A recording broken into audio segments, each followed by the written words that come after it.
Hello, everyone, and welcome to this month's Metal Talk brought to you from Metal Coffee Shop. We are thrilled to have you all here. My name is Heidi Ellsworth, and we have a great panel today to talk about technology. How are you planning for your business in the digital age? There's a lot of things to think about, a lot of great information to go through. But before we do that, I want to start with a couple housekeeping. This is being recorded, and it will be available on demand within 24 hours. We do have our chat on, and we would love for you to share who you are, where you're from, what kind of business you have. Just feel free to chat all the way through. Our panelists will be watching the chat along with myself, and we'll try to answer questions as we go along, or if they're pretty long questions, we'll answer them at the end. So thank you all for being here. Let's get started. First of all, I'd like to introduce our first guest, our contributing editor for Roofers Coffee Shop, Kenney with Cotney Consulting. John, welcome to the show, or back. Great to be here. Thanks for having me again. We love it. Can you, for those few people who don't know you, do you mind taking a few minutes, introducing yourself, what you do, your company, your great history? So my name is Kenney. I'm currently the Chief Executive Officer at Cotney Consulting Group. Prior to starting Cotney, I was 45 years on the roofing contracting side. I started out in the northeast end of our country and ended up settling down in the south in Florida, where I reside now. Been working in the industry my entire career. Currently now I work with helping contractors succeed in our industry, where before I was on the other side, knuckles up doing the actual job myself. So happy to be here. I love the experience, John. I'm really excited for this webinar today. This is going to be great. And your esteemed partner in crime today is Karen Edwards, the COO of Metal Coffee Shop and Roofers Coffee Shop. She also has her own consulting business. So Karen, thank you for being here. And can you introduce yourself? Yeah, thanks for inviting me, Heidi. I always love to talk about things technology, especially when they involve communications and marketing in there somewhere, because that's my background. I've been 20 plus years in the roofing industry, working for a major manufacturer, a technology provider. Currently, as you mentioned, I do my own consulting business. So I work with some contractors and manufacturers reps and folks around the country, as well as Roofers Coffee Shop and Metal Coffee Shop. And I also serve as the director for the roofing technology think tank, RT3.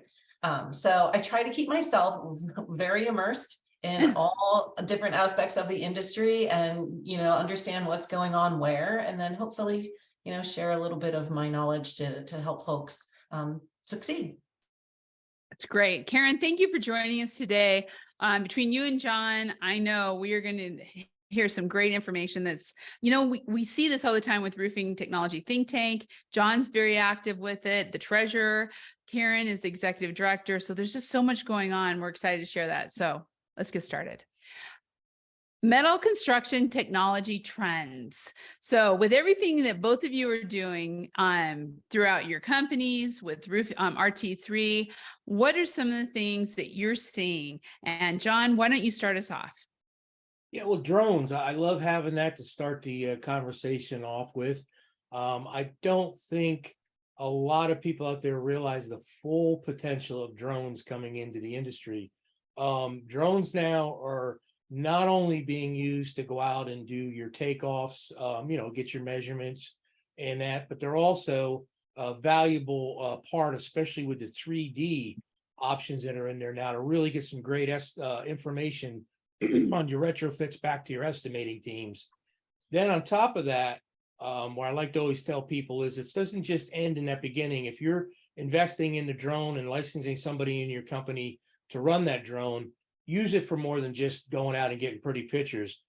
Use it to monitor your operations and your safety program within your company. They're great for training and learning and all the things that go about it. And you use it for, marketing and all the other good things on top of it. But it really has a high value right within your company. So I recommend that you really look into that as being part of your growth pattern in the months and years to come, because it's really going to be a big part. Then dropping into green and solar. I think metal, as far as solar goes, is the perfect companion for the solar industry. I'm seeing a lot, I'm seeing on the non-metal side combinations of building it into systems and add-ons. But on the metal side, between being able to put full systems down, mounting across the top of the panels without penetrating through, and the fact you now have the films that have been successful the last few years going down. There's so many options with metal, and it's so durable and strong.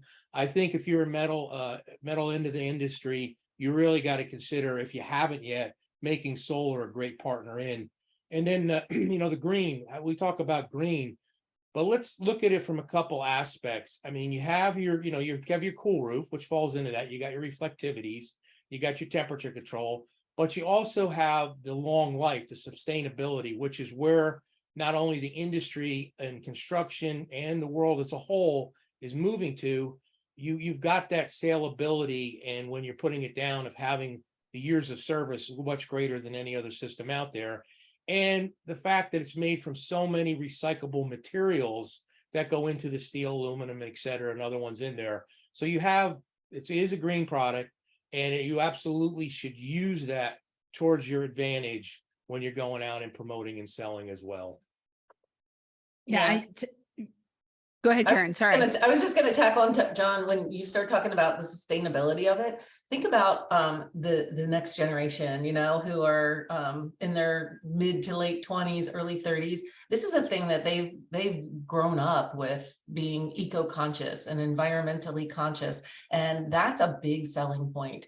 When they buy a home, and they will, they're going to want to know that they're not putting waste in a landfill, that they're helping the planet. So I think that's really important. Everything we're seeing with solar and metal roofs, John, I just want to go back to that. It's all we're hearing about, is how important it is that the solar array matches the metal roofing. And we know we're seeing a lot of other out there with solar shingles. There's a lot happening. So as contractors look at this, they really need to be thinking about these kind of things, drones, green, solar, and how they're going into their marketing program. And so Karen, as people are looking at digital marketing, let's talk about that a little bit. Yeah. So, marketing, their traditional marketing, sometimes there's still a place for that. You're going to sponsor a little league team. You're going to, kind of contribute to your community, get your logo in the program. But, there's places for that. But where are your customers? They're online. Because you have to think of yourself as a customer too. When you're making a purchase, when you're researching something, where do you start? You start on your phone, you start on your computer. Over your lunch break, you look some stuff up. So you want to be marketing to those folks where they're looking for information. And I mean, we could probably have an hour-long webinar just on digital marketing, because there's all kinds of things that you can do. And there are, you don't have to do it all yourself, which is really nice, because there are companies out there that specialize in helping you do this, helping you know where to find your customer. I'm sure you've all been in a situation where you've searched for a product, and then you see ads start to pop up for that product the next couple of days while you're surfing around the rest of the internet. There's no reason your company can't be doing that. If someone is researching solar roofs, if someone is researching metal roofs, you want them to see you and find your company on there. So then that kind of takes us into online branding. Branding overall is a whole nother hour. But what does your company look like online? Are you consistent across all the platforms that you're on? How does your website look? Does it have the same logo that's being used on your social media platform? Those are all small things, but they create a picture in a potential customer's mind of the professionalism of your company, of the consistency of your messaging. You want that message to be very consistent. I can't think the stats off my head, but somebody has to see something so many times before they remember it. And you want to make sure that you are presenting that consistent message to them. Now, another bonus that comes along with digital marketing on your online branding is you get data. And data is hugely important to, look and say, what are people interested in?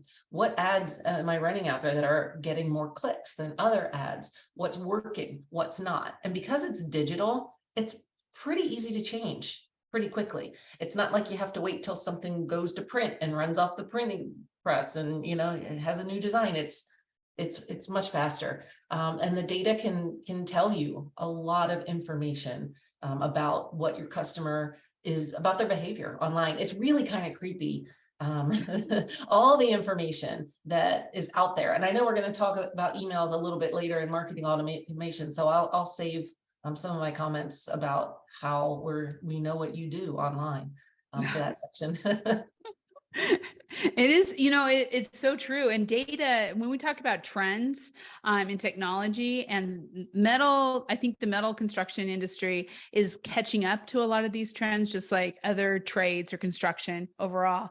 But you can learn so much about what your customers want, what they don't want, how it's working. And I know at Metal Coffee Shop, I'm always like, well, what's the data behind it? What are things saying? And so we're always trying to pull that. But those predictive analytics, John, I mean, that's what we're starting to see is it's not just the data, but it's, this whole going into artificial intelligence, AI, and predictive analytics. It's kind of scary, but also really important that business understands it. Absolutely. I can tell you as a contractor out there, even if you're a manufacturer, your data is absolutely gold. There's nothing more important than the data that you have. And I'm going to look at this from differently than the marketing aspect that Karen covered with us in the sales. But if you take this from your operational data that you have, you should be keeping track of how you're performing, the types of roofs you're doing, the areas you're working in, who your crews are, what the subs may be. All of that is data, right? So I go back to, I live or die by data for my entire career, but it used to be, we got excited when Excel came out because that made it a little bit easier. You didn't have to do it on paper, but it takes so much time to digest all that.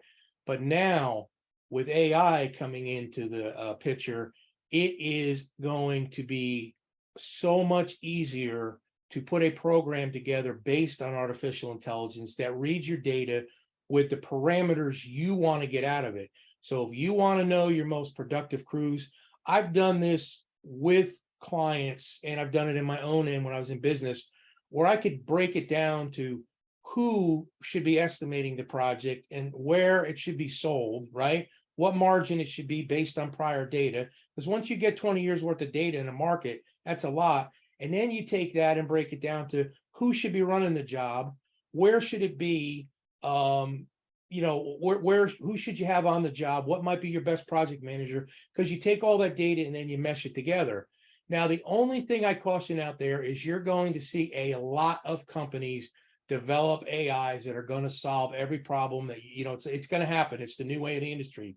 But be cautious on that, and you get into roofing, construction, metal, construction, we are a different breed than a lot of other businesses out there, but you should be able to work. If you want it for your own company, if you're large enough, develop, make it. AI is not that difficult, to actually put a program together. So I highly recommend that in the future. Along that lines right there, John, we do have a question in here, and I think it's a good example for everybody, but it was from Ken Kelly. Thank you, Ken. What's a good example of how we can use AI to market now? And I can tell you through RT3, we have companies in RT3 right now. Josie Parks with contractor. Cognitive contractor. Yep. Cognitive contractor. Thank you. And Karen, you probably can mention some other ones who are actually connecting the data from the type of leads you're getting to your salespeople to figure out who will match best to be able to do the sales call. So talk just a tad about that. That's one piece of it. AccuLynx is a member as well of RT3, and they just rolled out an AI lead gen that does exactly that. It tells you who's more likely to buy. It uses AI to, however it does it, to predict you know, who's going to be, you say you've got 200 leads and your AI platform tells you these 25 or a 10 out of 10 on most likely to buy, and these 25 are a 7 out of 10. So you're going to know where to focus your efforts on for your salespeople. You can prioritize your leads better that way.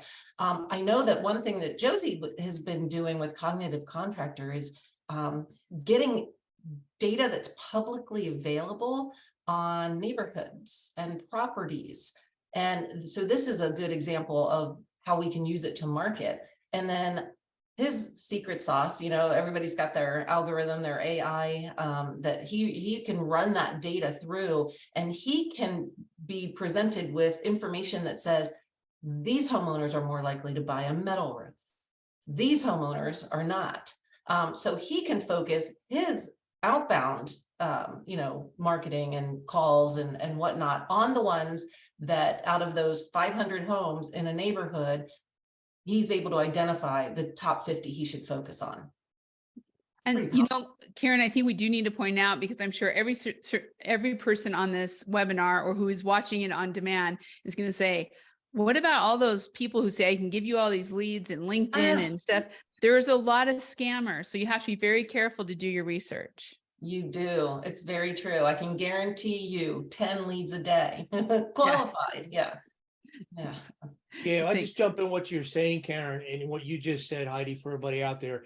If you take a legitimate company as what Karen's talking about, a real company, that's what they're specializing in, rather than what we all get those 1,500 LinkedIn hits about, you know, improving this, improving that. What I recommend is you say, fine, show me a sample. Here's my area. Give me a breakdown. That all your legitimate companies that are going to market the proper way are going to be able to give you a sample of what you can expect out of it, and then use your own judgment if that works for you. And I think buyer beware, but you especially have to be buyer beware with AI, because it's going to be everywhere we look. It's just going to be the new buzzword. Right. Yeah. And we all know we need to make sure, I think that's great advice. Have them give you a sample or an example, because there's a lot of people out there who aren't doing things right. And then to kind of just finish up on trends, we're seeing it all the time, virtual and augmented reality. John, do you want to finish this up on this slide? Yeah, so virtual reality seems to be really moving in the direction for training and learning real life situations, especially on safety. And now it's moving into installation training. Finding the younger generation can actually give you an example, learn how to put down a metal roof and work the seaming tool and all that through virtual reality before they actually get their online training, you know, their on-site training, which at some point, if you're going to install, you got to go on a site, but it gets you through that whole big learning curve. So you're really seeing it move into that aspect, besides, you know, also marketing and sales pitches and all the things you're seeing it in with being able to show your buildings. Augmented reality, where I'm seeing the more of the trends of that, is being used to solve problems. So for example, as an issue on a project, let's just say it's a service call issue on any type of a building, they've got working on where you could actually have your tech out there that may not be experienced on that, but they can show that, overlay it, and actually be able to send it back to somebody into your office that is experienced and actually show them how to fix it. So it sounds a little too complicated when you think about it on the top side for roofing, but when you think about electrical repairs and all that, but where it can come in valuable in our industry is the fact that your retirees, your boomers that are going out, they really don't have the ability to want to climb or desire to climb anymore, are able to still have a functioning role within your company with augmented reality that's coming out, their tools to be able to work with your teams on situations they may come across. Use an example like a flashing detail or something like that they don't have the experience with. They can actually show them how to flash it, where they'll draw it, put it right on there, how to overlap right on the job and overlay the actual condition. So I'm really seeing that, and I think that's got some big room for expansion, and we'll see more of it. So true. Wow. Okay. So let's talk about those. And first of all, I'm going to say those are just a little of the trends that we're seeing out there. We're seeing a lot of trends, Karen and John, through RT3. I mean, we're just so many things that are coming out of the woodwork and new technologies.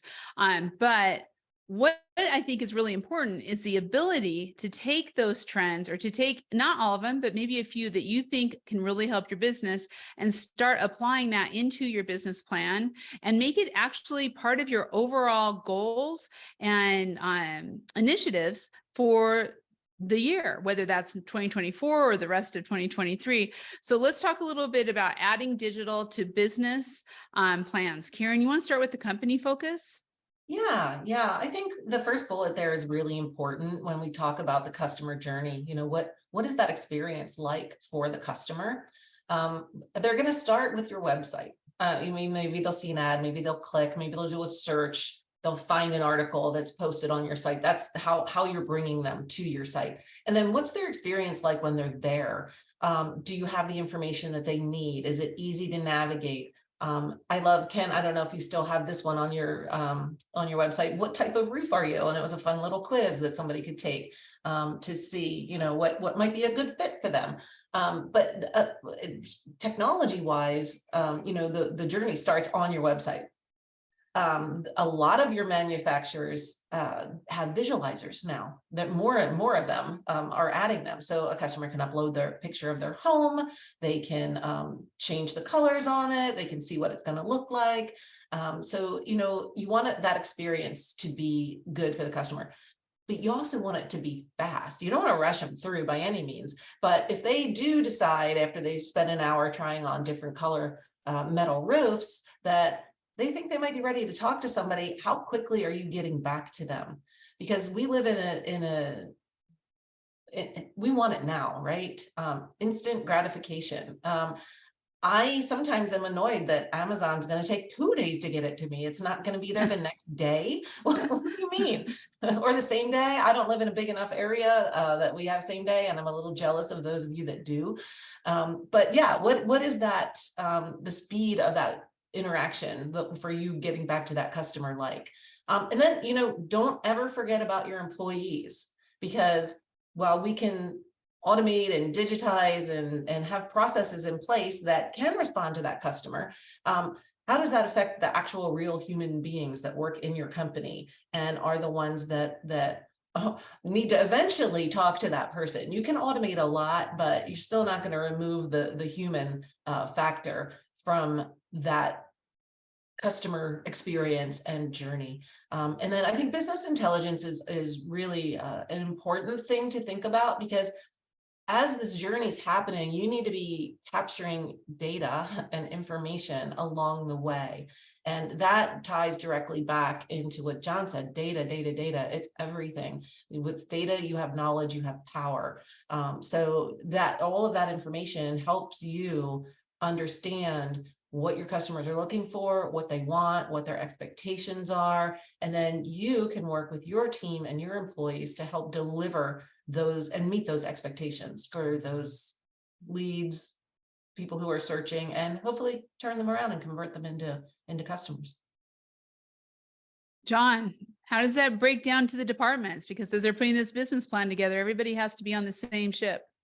So the first thing, when you're looking at, you know, reviewing technology of what's going to work between your entire operation, you know, your entire team, sales, marketing, estimating, operation, finance, human resources, whatever it may be, you need to have a technology vision. All right. So what I mean by technology vision, you really need, and I always love to go back to whiteboard. I love whiteboarding. What is your vision? What are you trying what are you looking for? Where are you at now? Where do you want to be? Right. What's your vision for technology, not your vision of your business day to day? And then from that, you got to ask the question, you know, what, who, what, you know, basically those whys, right? How are you going to do it with your vision? Why do you want to do it? How are you going to get there? And those, then it comes down to where we're going, you know, picking that out. And you got to think about, not so much at this point, really think about one software to do it all. Really at this point, what do you need for each one of your, you know, your divisions within your company? And once you get that part down, then you can move in to the next levels. And then touching on the last of it, when people say, how much does it cost? I'd rather look at software not of getting the cost, but what is the return on investment? Don't look at it as what is it going to cost me to use in the business, but if I add this cost in, what am I going to get in return? When you look at it like that, if you don't have a good return on investment, then you probably don't need it. If the return on investment is very good, which it should be when you're doing any kind of updates and upgrades, then it is something that's meant for you. And if it's not, go back to that vision, repeat the process till you find something that may work. So that's what I recommend.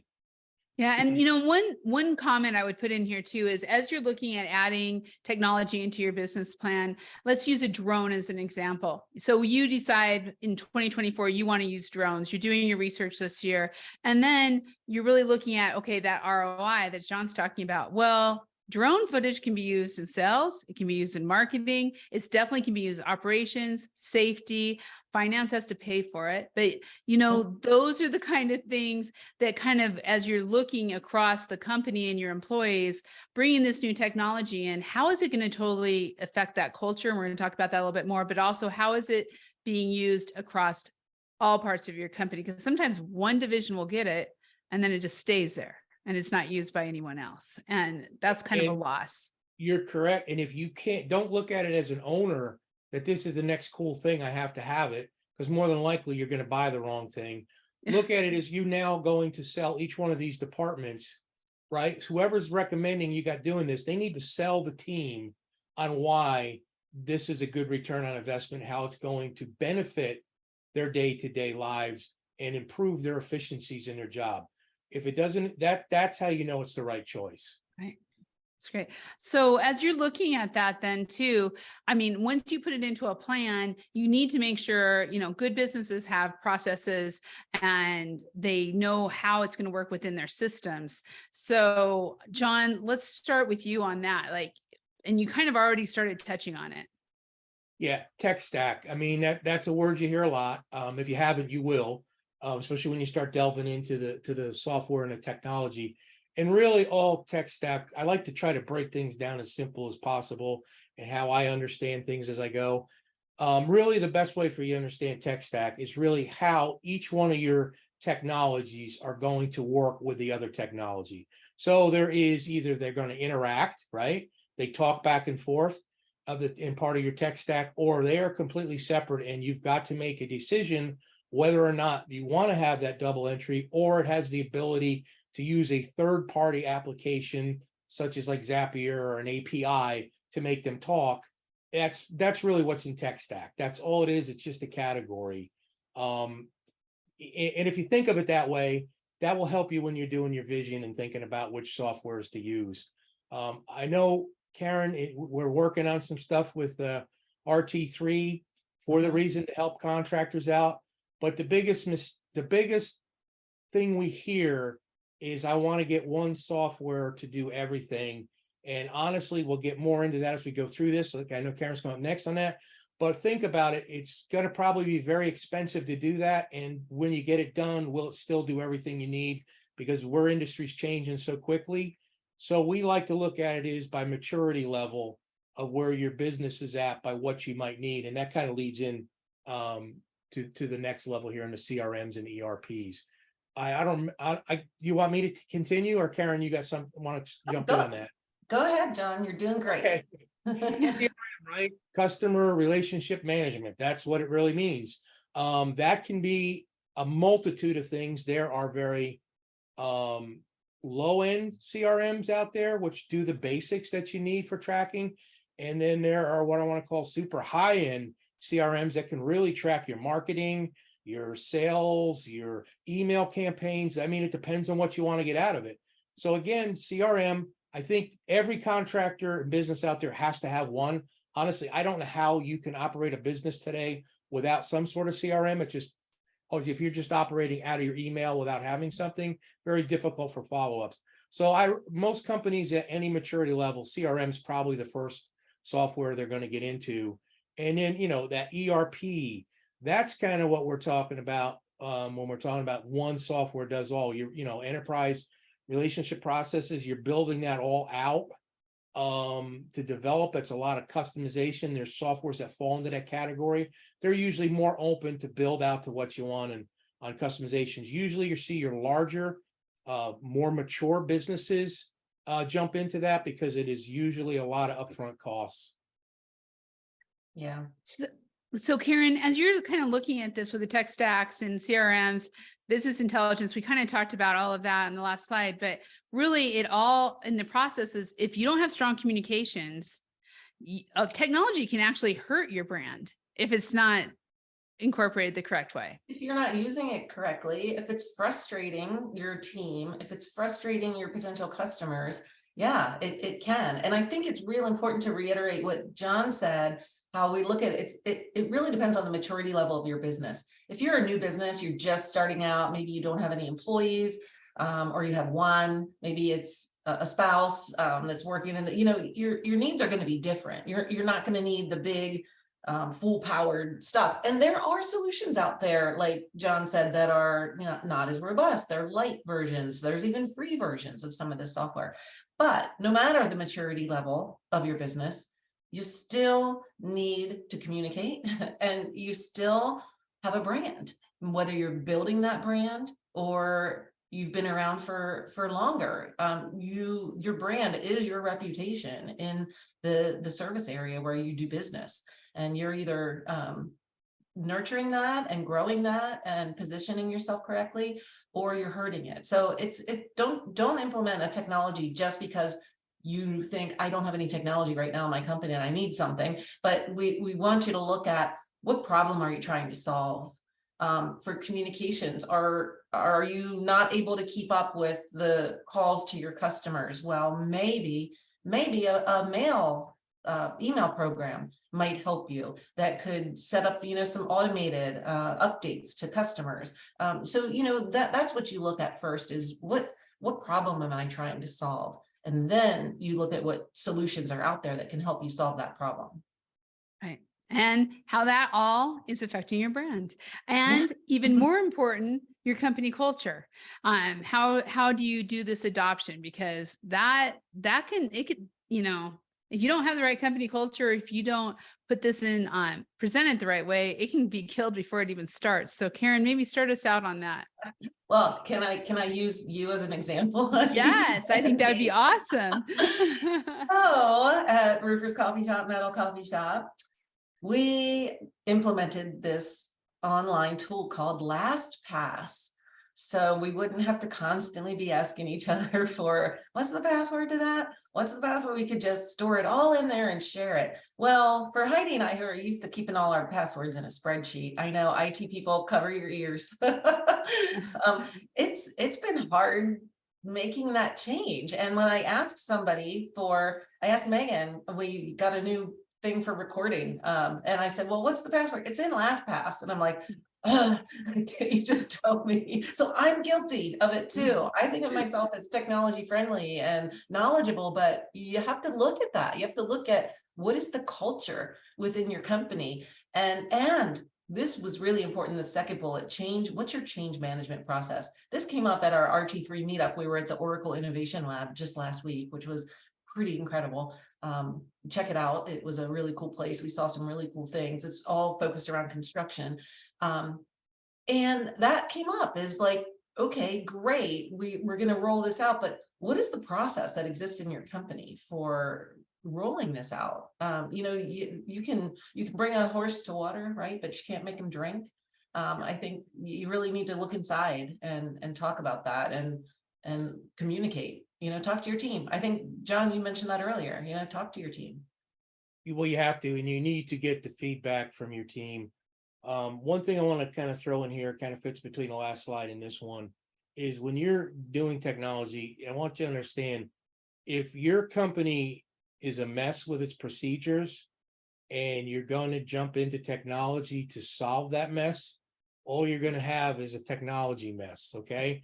So one thing when you're going through this, you've got to get your business processes figured out first. That's how you decide where you're at in your level. And that's how you decide what software will work best. I always like to talk, whether it's estimating, sales, I don't care what it is. Software is a tool in your company, and it is a great tool, and you need to have technology tools, but it will not solve your core issues in a company that technology is not meant to solve, right? And you got to be careful with that, because a lot of times people tell you, it solves all your problems. You can estimate, you could sell. No, you have to have those processes in place. That's where the communications comes in highly, is understanding from your departments what their pain points are now.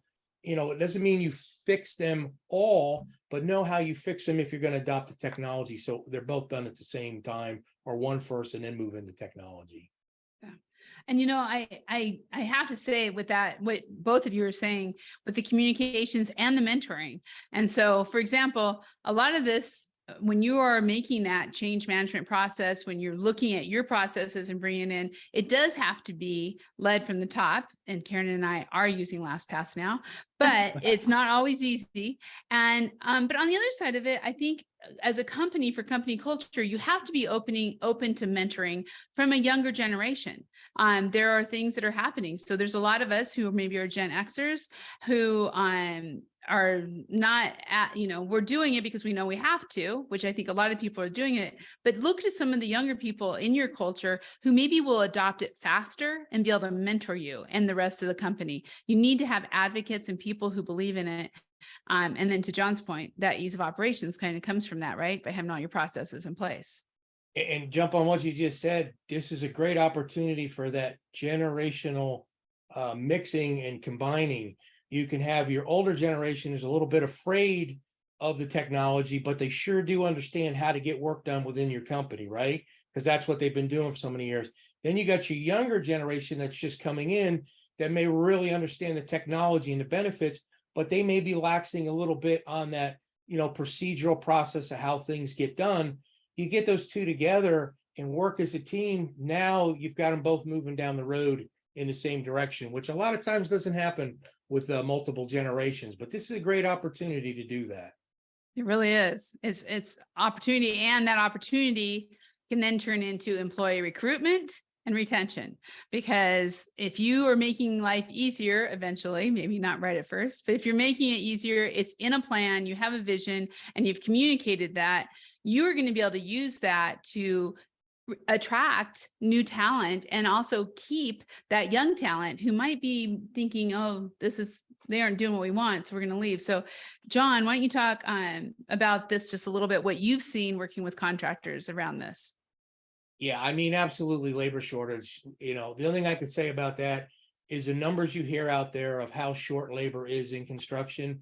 You could pretty much double or triple that, because it's nowhere near as accurate when you take the explosive rate that is needed to keep up with construction. If all the projects that needed to get done actually got released, we're probably only have less than half of the workforce in all of construction to even do that. So the labor shortage is real. It's not going to go away. So where does that all come in? Technology plays a big role, and it at some point to start to slow down the labor shortage, or should say fill in for it. Next generation recruitment. If you are a technology savvy contractor, you're really going to be a lot easier to adapt, and bring in the younger generation that may not really be thinking about coming into our industry, right? Let's use an example. Let's just go to drones. I will tell you, if you want to, there's no way that you can't find an 18 to 22-year-old that is not going to be excited about getting a drone license if they don't already have one at that point, and coming into your company, and their job is to run that drone and go around to all your different projects.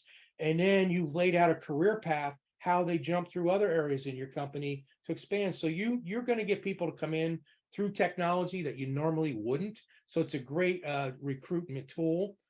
Your aging workforce, absolutely true. You've got more people retiring, probably to the ratio of 2 retiring for every 1 new one coming in, if it's not greater than that by now. It's just the baby boomers are almost out. Your X's are coming close to being the next exit generation. It's happening.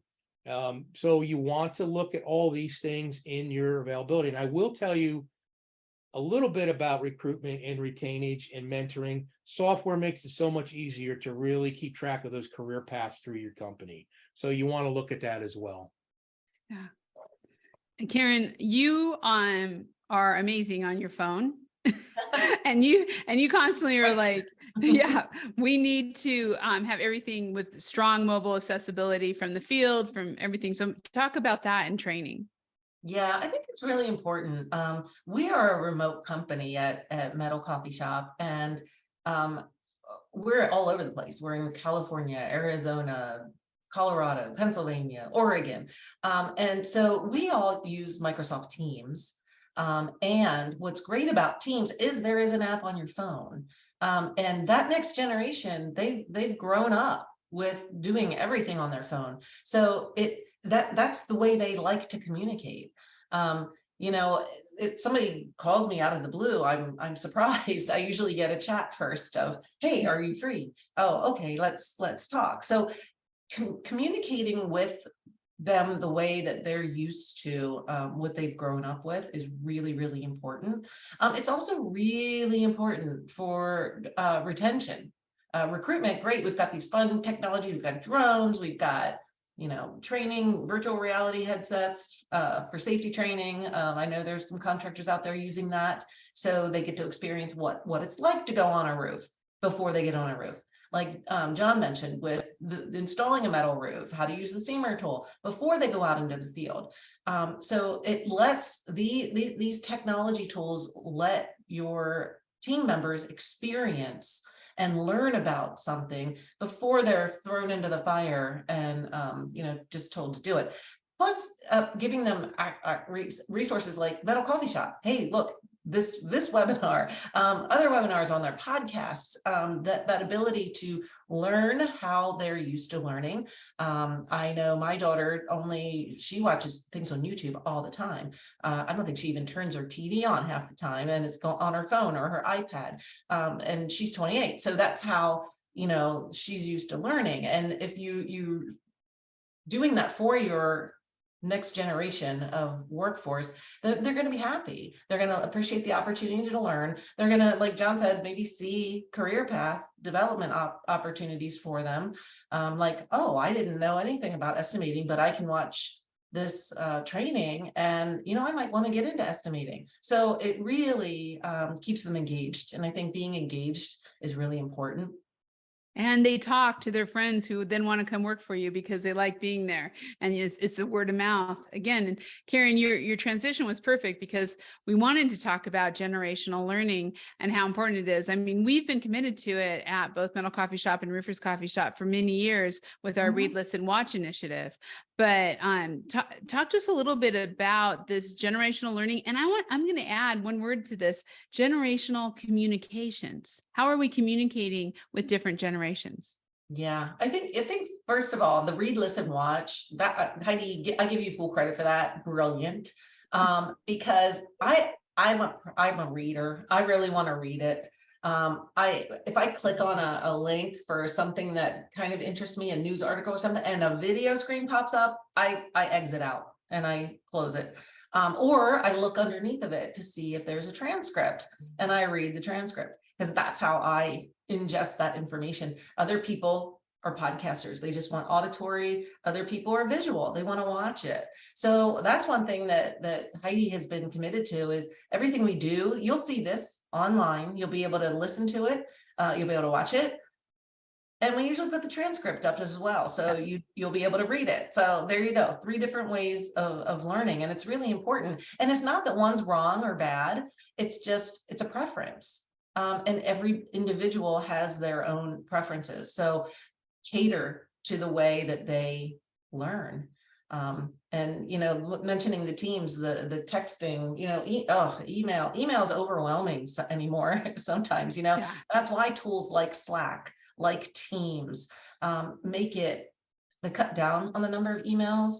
They can be accessed from your phone. That we're communicating in the way that they're used to communicating. So engage with them that way. And I personally think it's a lot easier to have all those tools on the phone. Mm-hmm. John, you see it. I mean, how contractors are working with customers, or with building owners, homeowners. You have to be willing to communicate a lot of different ways. I mean, there's a lot of people who just want you to pick up the phone, and then there's other people who don't ever want to talk on the phone. Yeah. And, like you say, going back to read, listen, and watch, everyone digests information one of those 3 ways, and they have a preferred way. So that's why it's important when you're communicating with clients to find out from them which is their preferred communication method. it's a proven fact that email within the younger generations out there is disappearing. They really don't use it. I got kids between now 28 and 33. Very rare. Email is just not part of it. They text or they message. And the same way with clients you're going to be working with, depending on where they're at in their generation. I like text, but I always recommend that you make sure that is the preferred method of who you're trying to get a hold of with updates, and find out when they like to be updated, right? Find out how they want to get their information. These are all important items to work with your technology, with your client base, but you still got to do that homework and find out which. And then you got in person. And honestly, there's still a need for in person. You got to get in front of people to either train or understand. I do a lot of training. We have with different generations in companies, but once it's all done at the end, it's still always good to have that in-person finalization of understanding everything and working with the groups.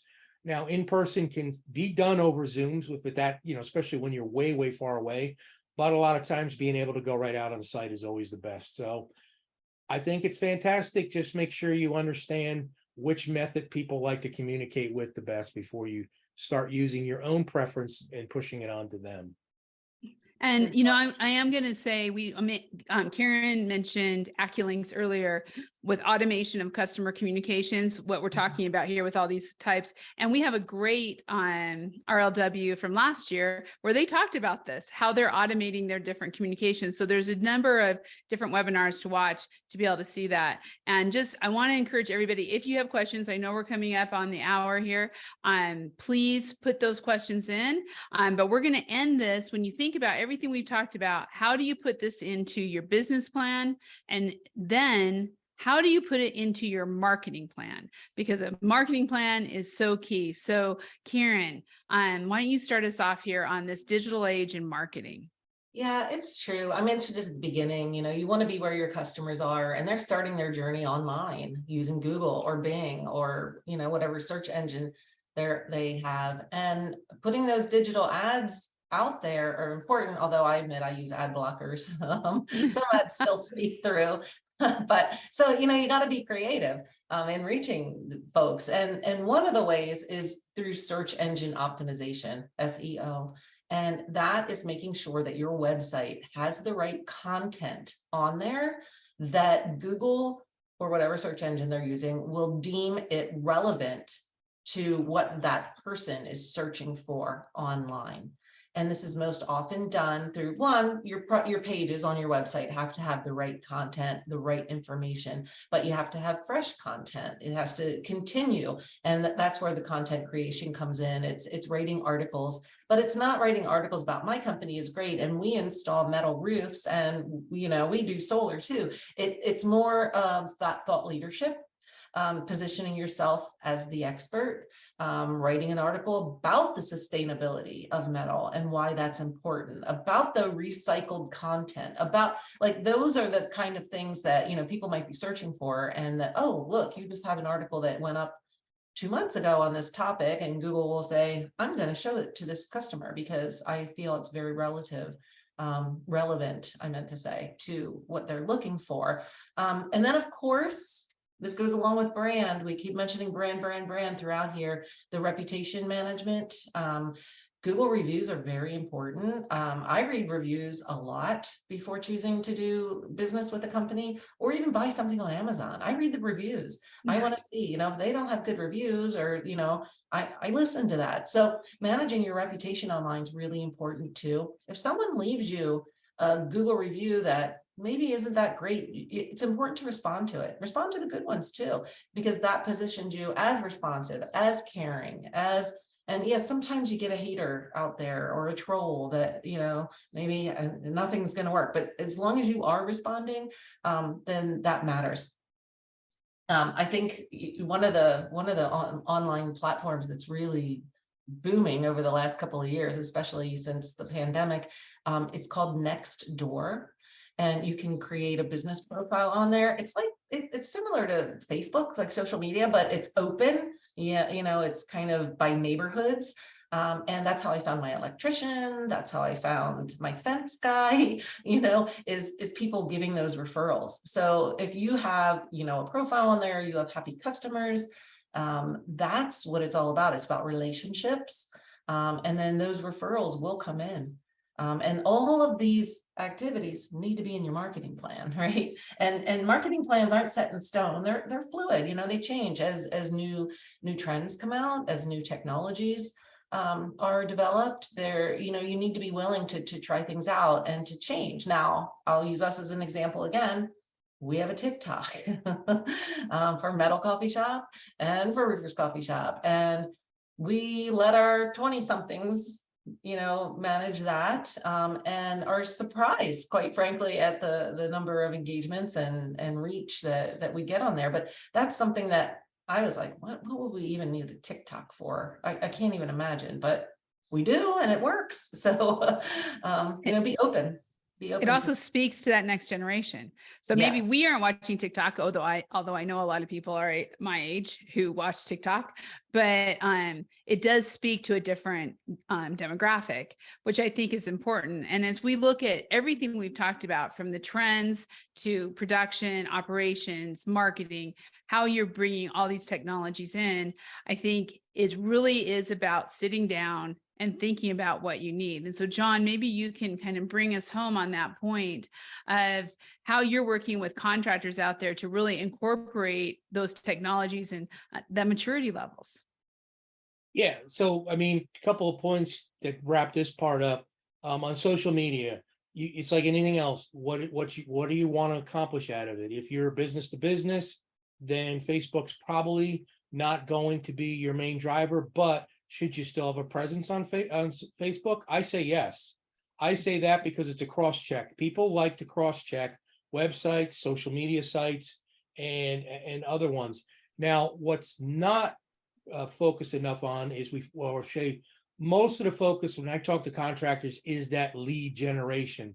And I always caution them that in lead generation, you have to have leads. But if you're buying leads or using services, that leads that you're getting is probably going out to 100 to 200 plus other contractors, that same exact lead, depending on the area. So again, I use caution that.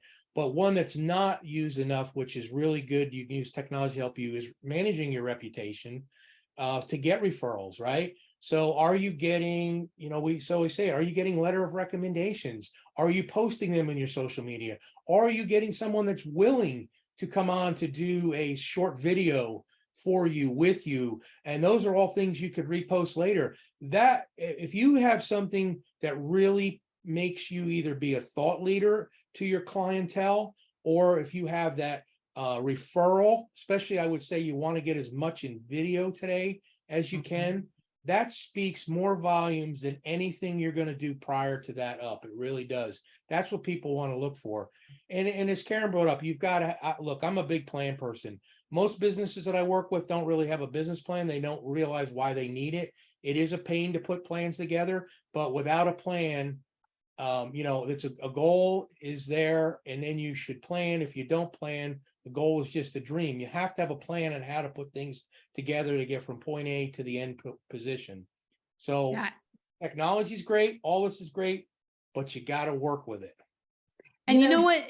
Oh, sorry. Go ahead, Karen. Hey, I was just going to simplify it a little bit because it reminds me, John, of when I go to the grocery store without my list, and I sort of wander around and grab things, and I spent like $50 more than I intended to, and I got more than I needed. And when I go to the store with my list, I know what I need, I get it. And it's very similar to a marketing plan, a business plan. It really helps you know where you're going, what you're supposed to be doing, and you're not wandering around hoping that this is going to work. Right. And quick, supermarkets were designed for hungry people and unorganized people going in. That's why all the stuff they really want to sell is closer to the cashier. That's right. And I do want to say too, one of the things we have found interesting is, because I've been very big on business plans and doing business plans, obviously for Roofers Coffee Shop and for other businesses, but there are things that are coming out now, and this is probably a whole nother webinar, but EOS, different types of systems where the business plans are being incorporated in different ways. So if you're hearing us constantly saying business plan, but maybe you're on an EOS structure, entrepreneurial operating system, you may have different ways of taking that same information and that vision and communicating it. So it's just a matter of bringing your team together and getting all those communications. John and Karen, I want to say thank you so much. What a great, great discussion. Thank you, Heidi. Thank you. And we are open. We have a few more minutes for any questions.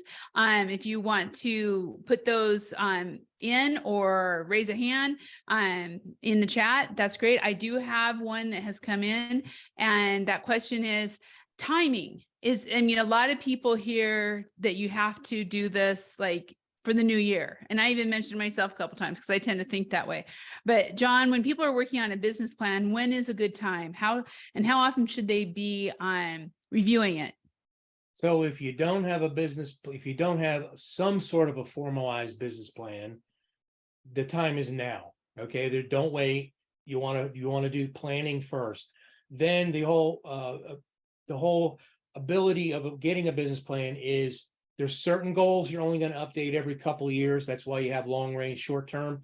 But it's like any other document. Consider it a living document, just like your procedures on how you operate. Yearly review is more than enough of any document once you get it done. And that review doesn't mean you're rewriting it. That review means you're looking at it. Does it still match the direction your company's moving in, or what goals and vision your company has year after year? But honestly, if you don't have it, you got to start. It's time is now. Don't wait. Yeah, and I just want to put a plug out there because John has a book, and it's called The Blueprints to Your Business. I'm pretty sure you can get it on Amazon, and it's a great place to start. Excellent. And I will say too, Karen, you have something you and I worked on, building your marketing plan. Yeah, we have a book for that too. Yeah, which is also out on Amazon. I have those on my shelf as well. Yes, I have. Another quick question. And even though we talked about roofing technology think tank, this is Metal Coffee Shop. So obviously this is for the Metal Construction Association or industry. But when you're looking at this kind of technology, it really crosses the trades. Whether you are doing just roofing, or if you're doing all exteriors, or you're doing metal buildings, all of this fits in. But so to get information, Karen, a question here. Can you share a little bit how they get involved with Roofing Technology Think Tank, or at least be able to read the articles and get the information that you all are putting out? Sure. If you go to rt3thinktank.com, I'll drop that in the chat real quick here. There is a link on the homepage where you can sign up for the Smart Brief e-newsletter. And that comes out twice a week, I believe, and just has kind of all the big headlines related to technology and construction and some other fun stuff in there as well. We do have memberships available. We're just about full, though we cap our numbers because we want to be a small organization that can make decisions quickly, turn things around quickly. But we have a community membership that's open to anyone to join. And that involves being invited to our virtual meetups, which we do about 3-4 times a year, where we have tech talks. We just saw a tech talk on our last meetup about a guy who is creating a robot to install asphalt shingles. And it's super cool. So these, we try to really focus on what's next, what's coming. So super easy to sign up for that on the website. And then we'll reach out and contact you and get you on the list to be invited to those activities. Excellent. Excellent. Well, again, John and Karen, thank you so much for this great discussion today. And I want to thank all of you for being on here. Please check out all of our Metal Talks. We have so much happening on Metal Coffee Shop, and also our Metal Casts, which are podcasts. So lots of great information out there. Of course, Roofers Coffee Shop, also lots of information. We try to keep it going all the time. If you're looking for technology, if you're looking for business plans, marketing plans, there's a lot of great research and great influencers out there who can help you with this. So until next time, thank you so much and have a wonderful day. Thank you. Bye. Thank you.